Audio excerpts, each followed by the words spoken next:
Family, welcome to another episode of Financial Freedom. I am your host and accompaniment on this journey, Derek Brown. Look, we are getting into part 2 of talking about our future in real estate after the pandemic. We have a wonderful expert here with us, Mrs. Elnora M. Linton. She is literally one of the greatest real estate agents of all time. Okay, I'm just saying, but no, she's seriously though. She's great. A wealth of information. She's here with us. She's actually is in GA, where she ranks in the top 20% of 380 agents in the Keller Williams Realty Atlanta Partners in Stockbridge, Georgia. Ladies and gentlemen, please welcome Miss Linton, Mrs. Linton.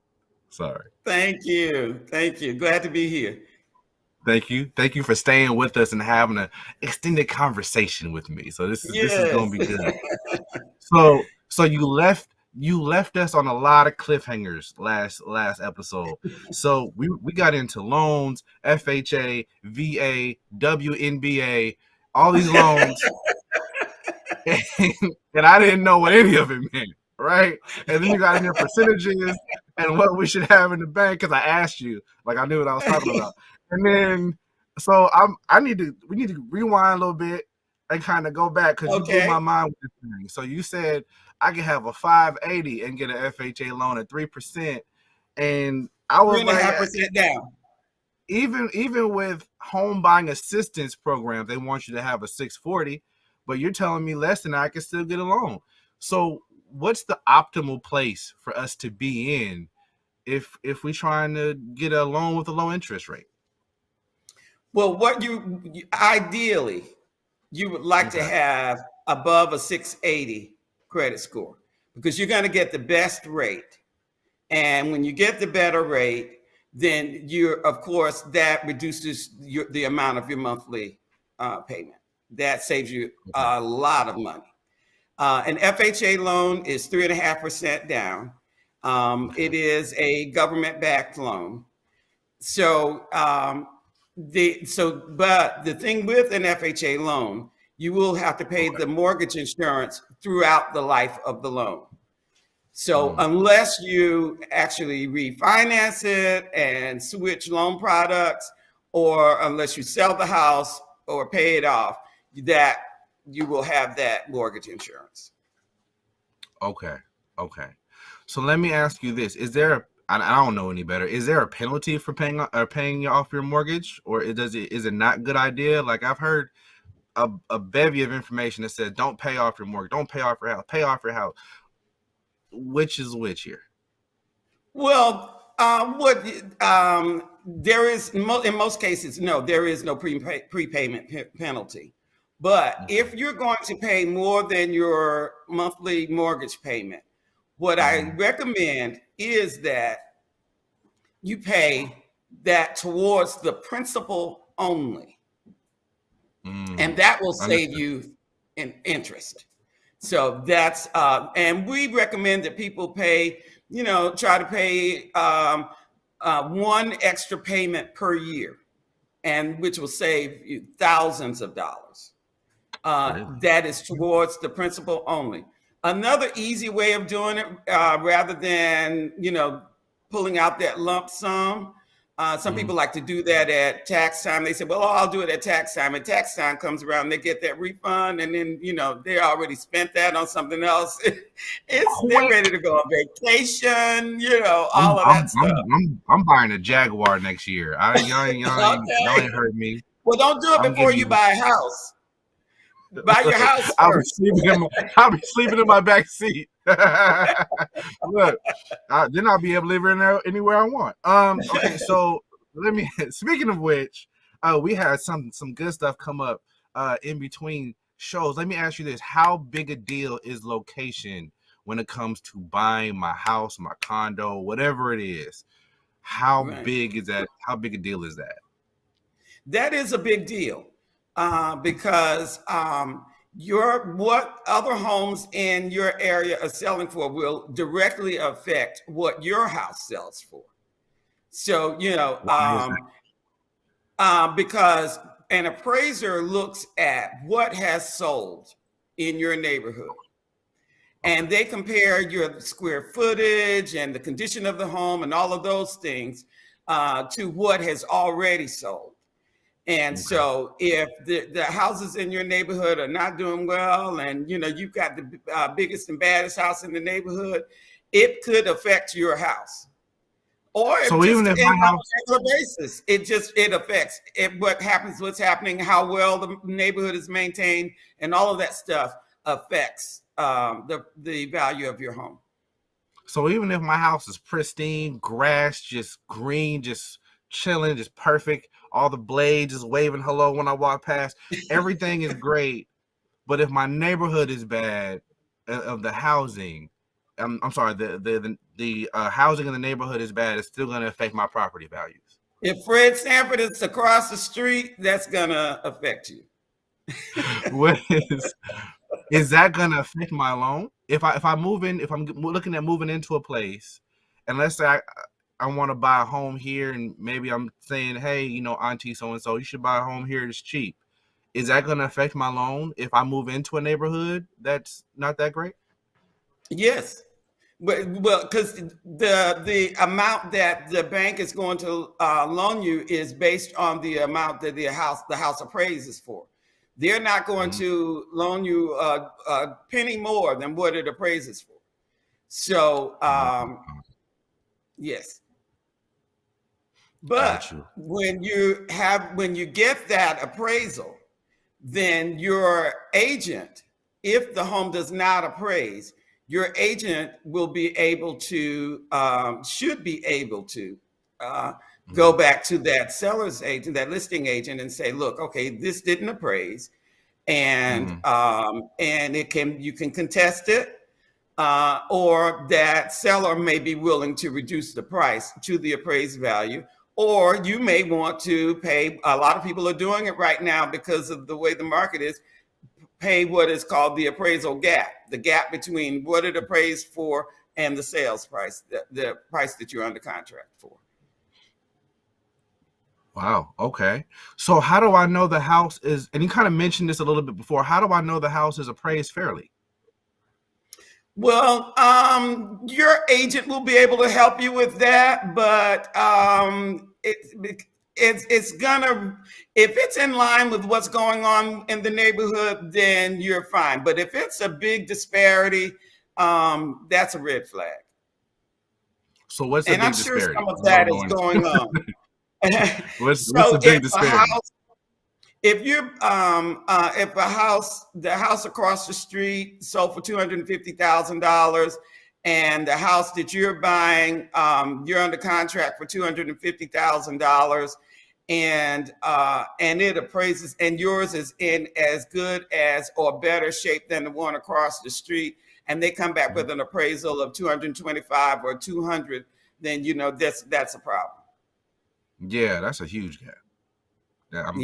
I'm not even good at math, and that's a huge gap.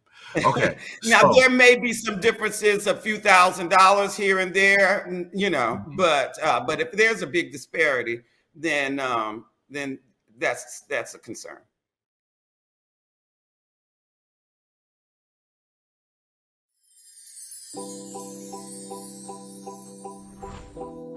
Looking at those areas of how you became who you became, and then looking at what were all the influxes that interfered with all of the stuff. We don't like to do that. That's too much work, Selena. Sometimes you have to take it in small pieces, in small fragments. You can't just run through it and say, okay, let's merrily do this work. It'll be fun. No, it's not fun work. It's painful. But we have to do it to get through it.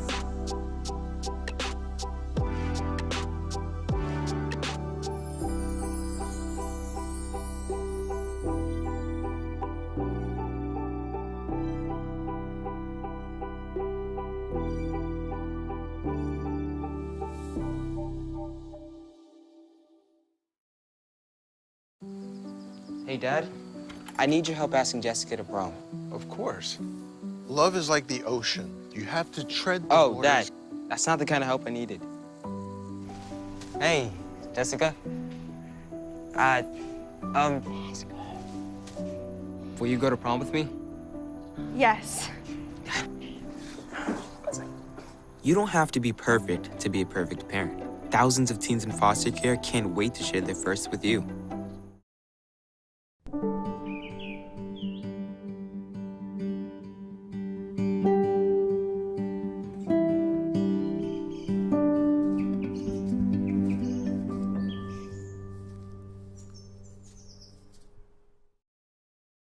Let me ask you this. Like, so I'm in Atlanta right now.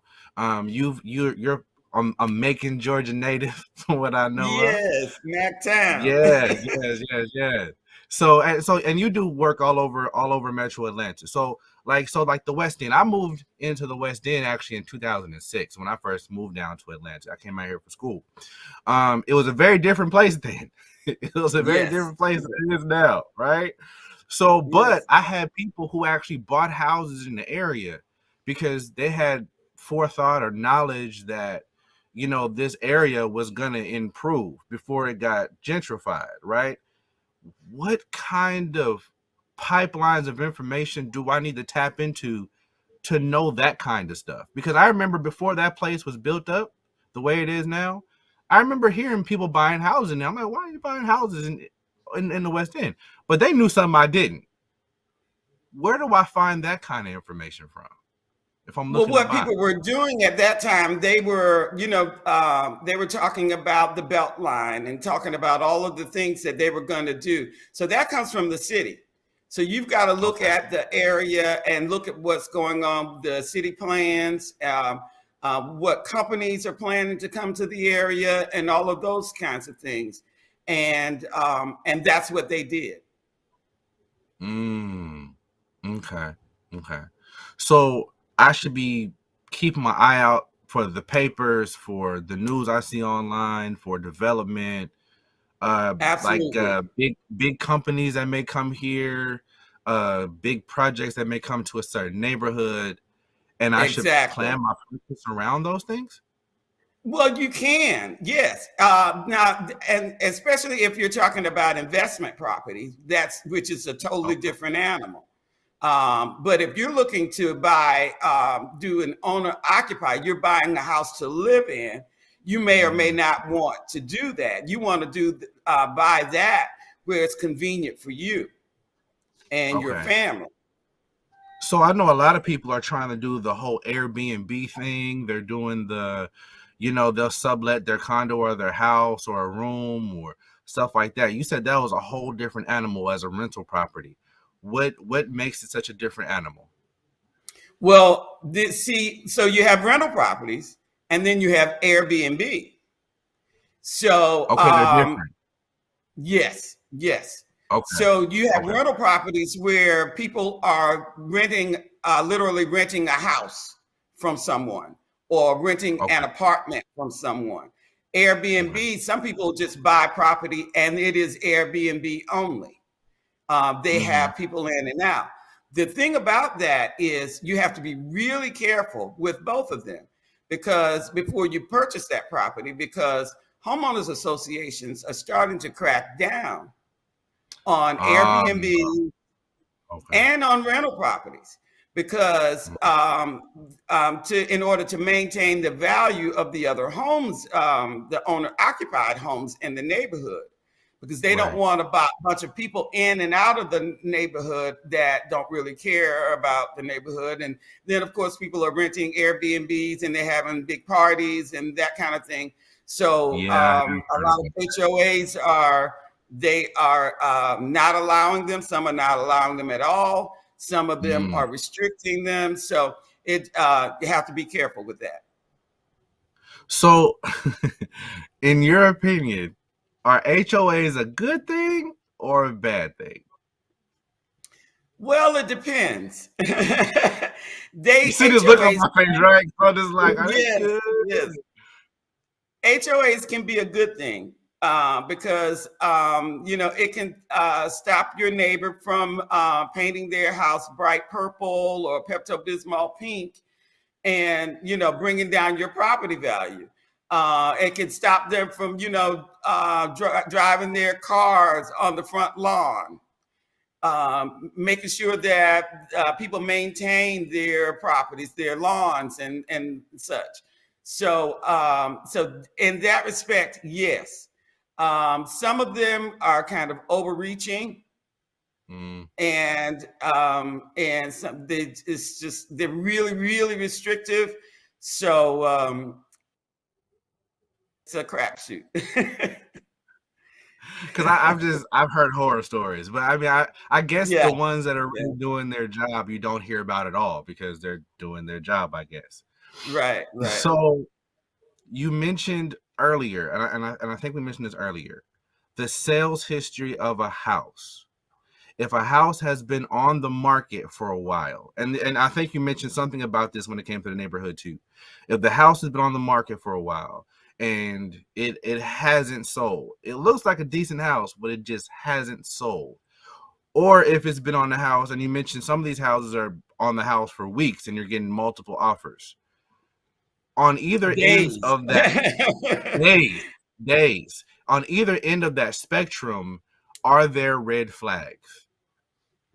Well, if a house has been on the market for a considerable amount of time, particularly in this highly competitive market, there's an issue. And 9 times out of 10, it's overpriced.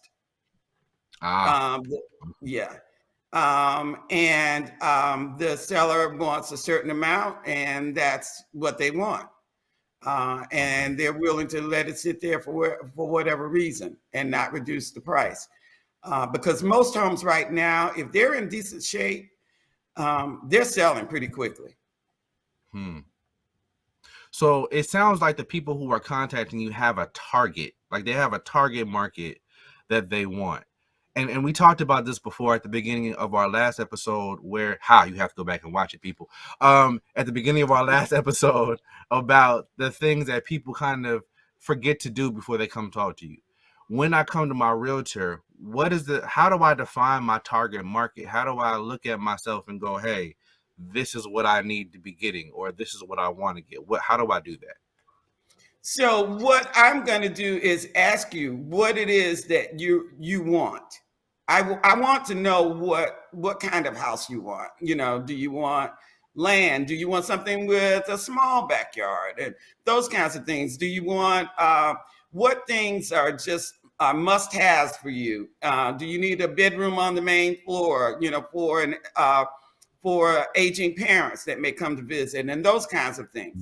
So I'm going to ask you those questions, and then I'm going to try to match you as close as I possibly can with a house that has as many of those things as possible. Okay. As a realtor, right, who's seen thousands of houses sold, are there any primary staples of a house that maybe an amateur first-time home buyer like myself would not know to look for that's going to help my household value? Because you know more than I do when it comes to this type of thing. Like if I say to you, I want this, but this thing over here doesn't help at all with the home. Is there anything that people have asked for? And this may sound weird, but I figure why not? Are there anything that people have asked for that actually brings down the value of a house? Well, say for instance, if it's a 4-bedroom house and you convert it to a 3-bedroom house, that could affect the value. Okay. When you get ready to sell it.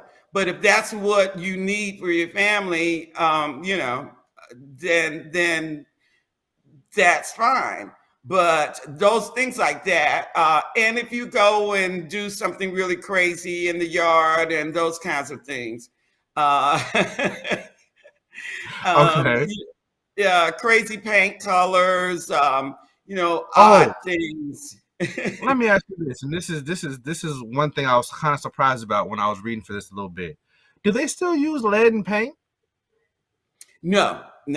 That not in the state of Georgia. Now there are some homes that in Georgia that still may have them that were built before 1978. There are some, but most of the time you're not going to find any. But now anything that was built after 1978, because it was banned. Thank you. Because I was looking at that. I was reading about asbestos, and I was looking at lead and paint. I'm like, people still use that, but it was still a question that people thought it was relevant to ask. Right. So now that we've discussed that, so if we decrease the amount of bedrooms or the overall space in the house for whatever reason, that could decrease the property value. So Right. when Because it it's comes all in to what the next person wants, you know.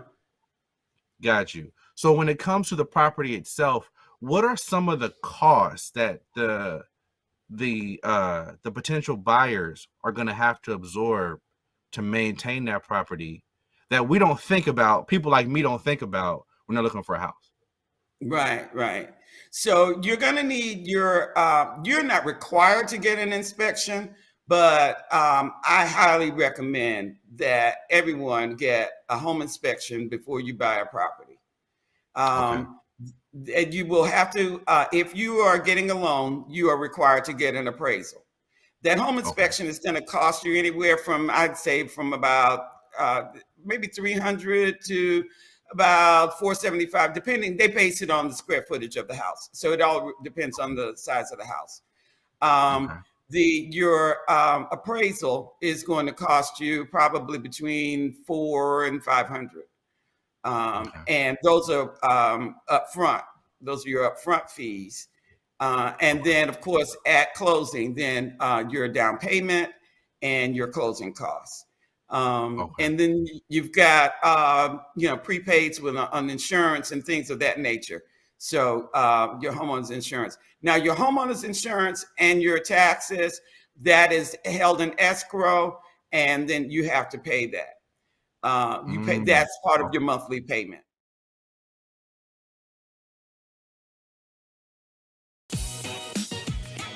What's up, y'all? It's your boy Jermaine Dolly, Mr. Hello Dolly himself, and guess what? You're tuned in to Tea and Worship with my homies, Mignon and Corey. Keep it out, y'all.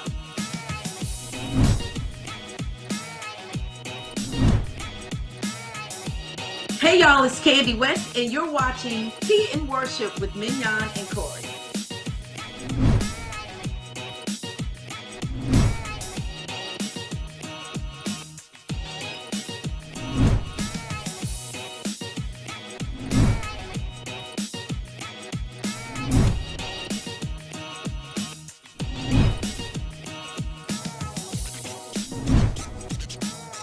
It's your boy James Fortune, and you are watching my favorite news show, Tea and Worship, with my sis Mignon and Corey.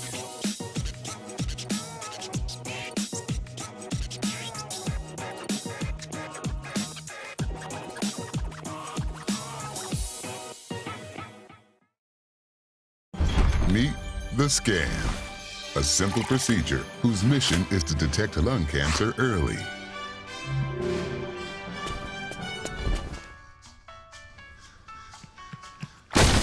I'm here to save you. But I feel fine. That's great, but you may still be at high risk for lung cancer. Oh man, that's a new fence. If you smoke, early detection could save your life. Learn more at savedbythescan.org.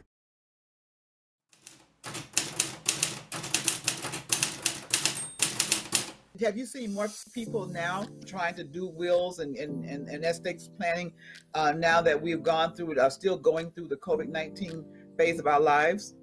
I've seen a lot more people trying to do that, to have wills, to have healthcare directives, to even to the point of having living trust. For example, a will goes through probate, so it's public knowledge. But trusts are not public knowledge, so families are really starting to take a hard look at what if I'm incapacitated.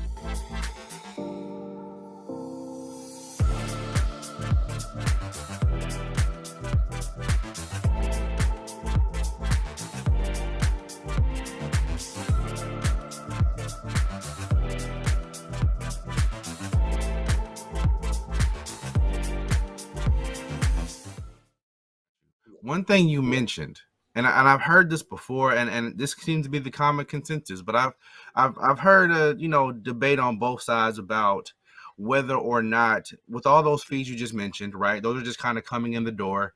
But when it gets down into it, people who are paying more in rent than some people are paying in mortgage. And you even mentioned, even with homeowners insurance and certain maintenance issues, people are still paying less in their mortgage.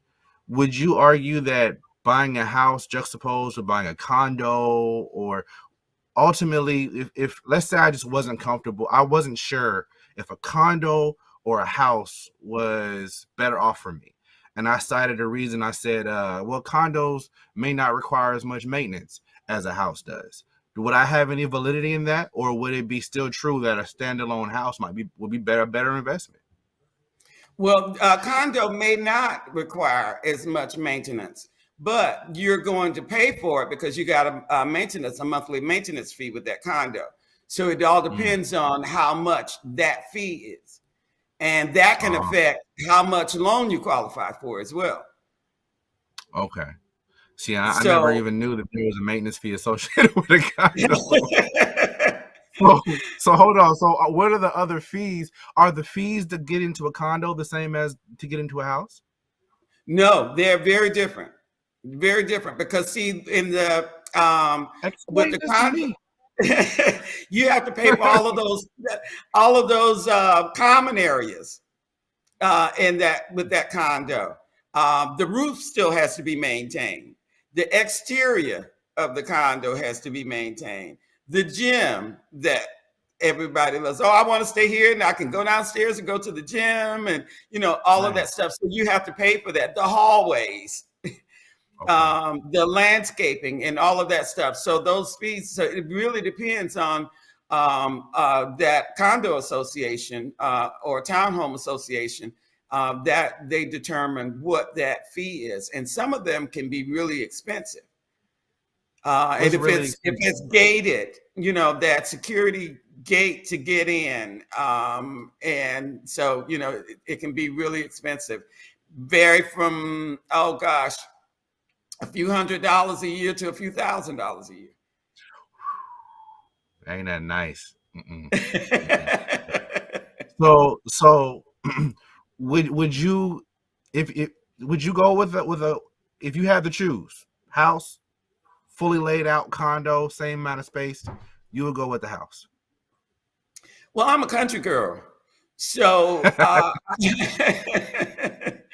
and I would rather not have anybody, and I've done that, been there, done that. I lived in New York City for a while, and okay, yeah, so I knew then that was not for me.